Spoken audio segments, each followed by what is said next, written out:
Assalamualaikum warahmatullahi wabarakatuh. Mari ngaji manakib babat Jepara Selendang Sutra Jawa tentang asal-usul Desa Dongos, Datuk Si Kangkrang, Datuk Jayapatra, Datuk Jayakusumo. Pada tahun 1549 Masehi, Kanjeng Sunan Hadirin atau yang bernama asli Sultan Salahuddin yang berasal dari Kesultanan Aceh Darussalam sudah menikah dan menjadi suami Ratu Kalinyamat di Jepara. Suatu hari Kanjeng Sunan Hadirin pernah menyurati keponakannya yang berada di Kesultanan Aceh Darussalam yang bernama Sultan Iskandar Muda Mahkota Alam, anak dari adik Sunan Hadirin yang bernama Robiatuddin, agar suatu saat mengirimkan anak dari Sultan Iskandar Muda Mahkota Alam yang bernama Sultan Muda Merapupuk pergi ke Jepara menyusul Sunan Hadirin.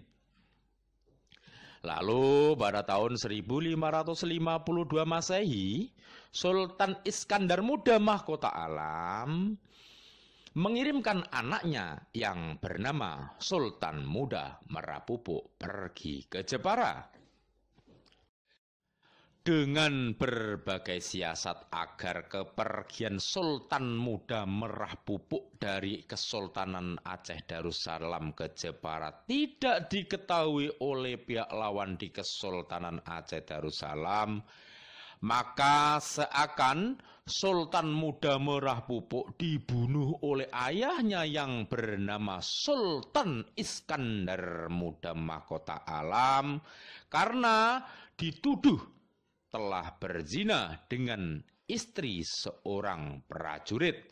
Tapi sebenarnya Sultan Muda Merah Pupuk pergi ke Jepara.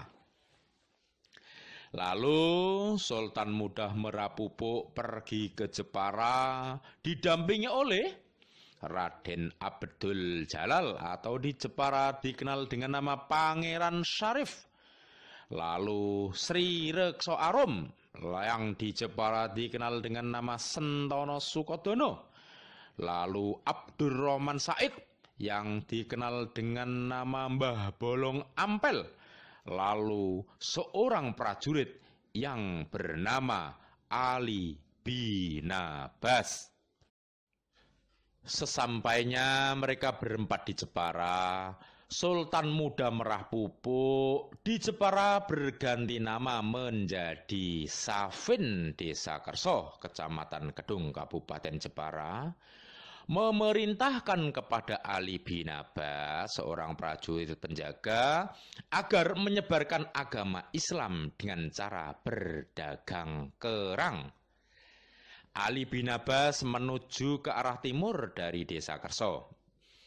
Di desa timur Desa Kerso, masyarakatnya saat itu bekerja sebagai nelayan, mengambil ikan ke laut di Desa Tanggul dengan berjalan kaki yang jaraknya sangat jauh, sekitar 7 km, sambil membawa peralatan nelayan dan hasil nelayan berupa ikan dan kerang, sehingga jika para nelayan sampai di rumah, para nelayan bernapas tersengal-sengal atau dalam bahasa Jawa dongos-ngosan, sehingga nama daerah tersebut akhirnya dikenal dengan nama Desa Dongos-ngosan, lalu menjadi Desa Dongos, Kecamatan Kedung, Kabupaten Jepara.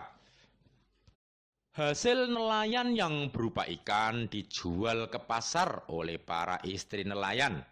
Sedangkan hasil kerang yang tidak cepat busuk dibeli lalu dijual kembali oleh Ali Binabas sambil berdakwah menyebarkan agama Islam.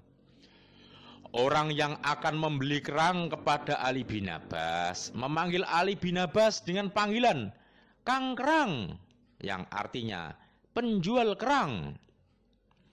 Ali Binabas atau si Kang Kerang mendirikan masjid di Desa Dongos. Saat itu bangunan masjid berada di arah barat laut perempatan utama Desa Dongos.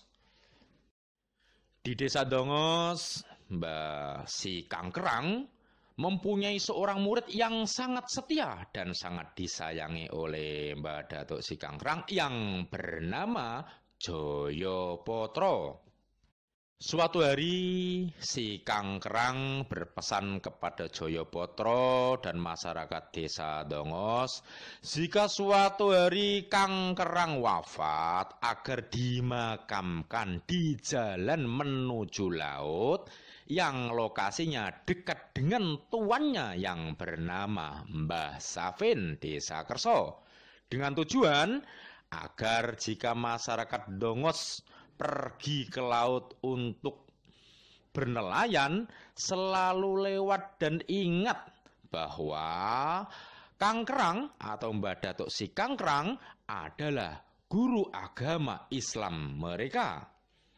Lalu pada akhirnya pada usia 65 tahun Ali bin Abbas atau Kangkerang wafat dan dimakamkan oleh warga Dongos sesuai amanatnya, yaitu dimakamkan di Desa Kerso di jalan menuju ke arah laut yang saat ini dikenal dengan nama Makam Mbah Datuk Si Kangkerang.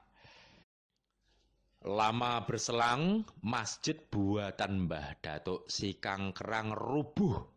Lalu masyarakat Desa Dongos membangun masjid baru, tapi berada di sebelah timur masjid buatan Mbah Datuk Si Kangkerang. Jaraknya sekitar 10 meter, yaitu di arah timur laut perempatan utama Desa Dongos.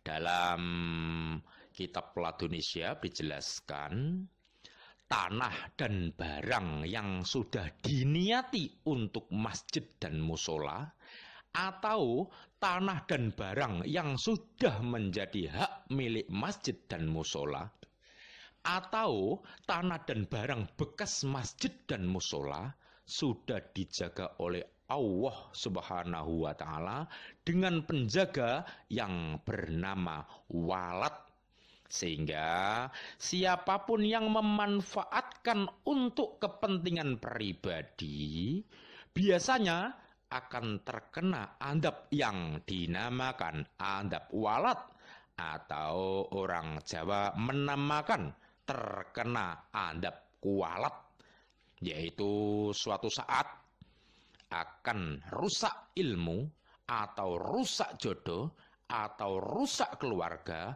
atau rusak harta, atau rusak kekuasaan, atau rusak jiwa, atau rusak raga, bahkan nyawa, kecuali jika digunakan kembali untuk kepentingan umum.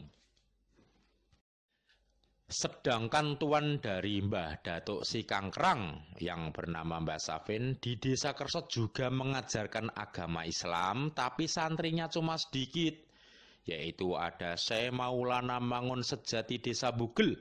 Tentang kisah Syekh Maulana Mangun Sejati yang bogel akan kita bahas dalam bab khusus. Ada juga Mbah Mukhtar yang membuat kretek atau jembatan di Kali Kalong, akan kita bahas dalam bab lain. Ada juga Pelon atau dikenal dengan nama Mbah Ngeri Desa Menganti, juga akan kita bahas dalam bab tersendiri. Ada juga santri wanita yang bernama Mbah Sundari, istri dari Mbah Hasnan Desa Menganti, Kecamatan Kedung, Kabupaten Jepara. Santri Mbah Safin sedikit karena masyarakat saat itu lebih memilih berguru kepada seseorang yang bernama Bungo, keturunan pengkhianat Jepara, karena si Bungo lebih pandai menghasut dengan memakai dalil agama. Meskipun Bungo dulu pernah diselamatkan oleh Mbah Safin yang akan dibunuh oleh Ratu Kalinyamat, karena orang tuanya pernah mengadu domba antara Kesultanan Pajang dengan Kesunanan Jepara, tapi ditolong Mbah Safin, tapi akhirnya juga mengkhianati Mbah Safin dengan mengadu domba dengan Ali Irsyadi Sentono Rau yang dikenal dengan tragedi Jaran Kerto.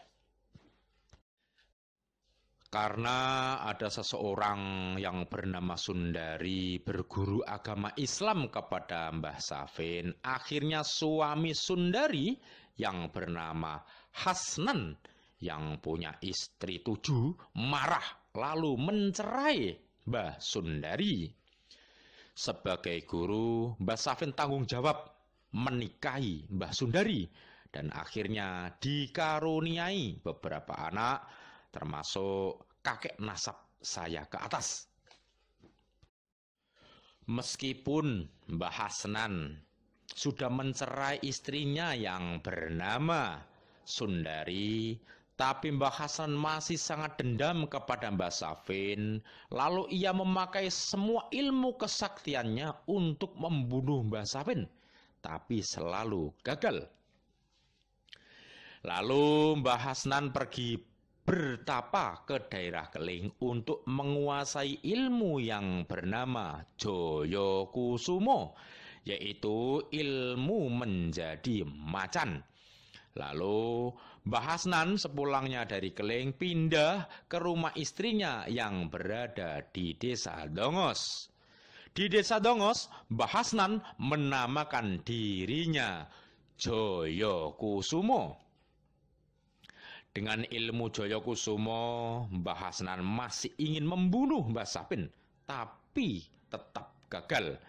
Akhirnya Mbah Hasnan yang sudah dikenal dengan nama Mbah Jaya Kusumo bersumpah, "Aku ora lilo suketku njalar re desa kersa," yang artinya Mbah Datuk Jaya Kusumo atau Mbah Hasnan tidak rela jika anak keturunannya dari ke-6 istrinya menikah dengan keturunan Mbah Sundari, mantan istrinya.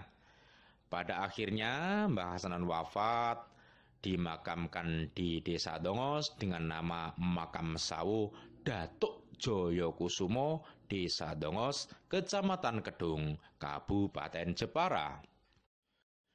Subscribe dan like channel YouTube Babat Jepara Selendang Sutra Jawa agar bisa secara utuh mengikuti semua kisah yang berkaitan dengan Jepara dan Jawa. Di antaranya yang masih berkaitan dengan Desa Dongos ada kisah Tumbu Entuk Tutup, yaitu seorang prajurit yang bernama Prawo yang datang dari Banten Boro ke Jepara untuk merusak rumah bata warga Jepara karena diutus oleh Sultan Hasanuddin Banten. Sedangkan murid Mbah Datuk Si Kangkrang yang bernama Jayapatra selalu mendamaikan antara para keturunan Mbah Sundari dengan para keturunan Mbah Datuk Jaya Kusumo. Sehingga jika ada para keturunan Mbah Datuk Jaya Kusumo ingin menikah dengan keturunan Mbah Sundari, maka sebaiknya minta izin pangestu ke Mbah Jayapatra. Saat ini makam Mbah Jayapatra berada di sebelah timur Masjid Dongos sekitar 300 meter dengan nama Makam Datuk Jayapatra, Desa Dongos, Kecamatan Kedung, Kabupaten Jepara. Demikian sekilas tentang kisah asal-usul Desa Dongos, Datuk Si Kangkrang, Jaya Kusumo, Jayapatra. Kita ketemu lagi dalam kisah yang lain masih dalam Babat Jepara Selendang Sutra Jawa. Assalamualaikum warahmatullahi wabarakatuh.